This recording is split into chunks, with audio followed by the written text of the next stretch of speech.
Security agencies have blamed ethnic differences to the recent attacks in Bundibugyo, Kasese and Ntoroko districts. The fallout can probably be compared to a volcanic eruption following the long simmering tension between the smaller Bamba and the larger Bakonzo communities.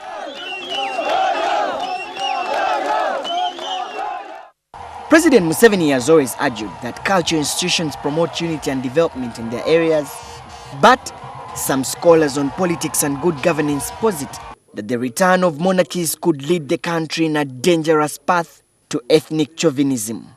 A policy analyst, Godbatu Mushabe, who is also the director of Great Lakes Institute for Strategic Studies, says the foundation on which monarchies were reintroduced was faulty. When the government short-circuited the constitution-making process and decided to use the Army Council to be able to return the properties of Buganda Kingdom. And I think that was mistake number one, that from that point, the president projected himself as the giver of kingdoms and kingdom properties. So you don't have a system where the traditionalists or the monarchists are negotiating with the citizens of Uganda, with the formal institutions of state, to say this is the institution. In 1993, President Museveni restored the four main kingdoms, Buganda, Bunyoro, Toro, and Busoga, that President Milton Obote abolished in 1966.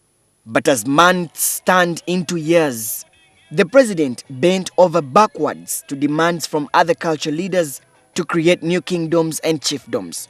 Mushabe argues that the president opened a Pandora's box that could only be closed at a very high cost. Now, it should have been very easy to say we will restore kingdoms that existed in 1967 and be able to build upon that and create a dynamic system where there is mutual recognition and mutual respect between these institutions and government. But we've seen government deliberately create these small kingdoms. And unless one is naive, you realize that it is clearly deliberate to actually reduce the powers of the existing kingdoms. In an attempt to protect young kingdoms and chiefdoms, President Museveni has on many occasions ordered security agencies to resist what he calls intimidation from the mighty kingdoms. Bank action! For today, no, My Highness. You are here to fight for the Bagwisi Bamba. Not why I'm here. Ati abantu bano omugenzi Kawamala, omugenzi Mukirane, omugenzi Hati Mpadi.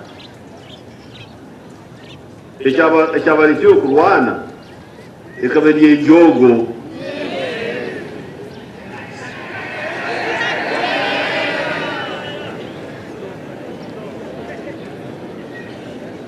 atusobola kurwanisa ejogo kandi okajoga abantu yoti ngonza jogo yona.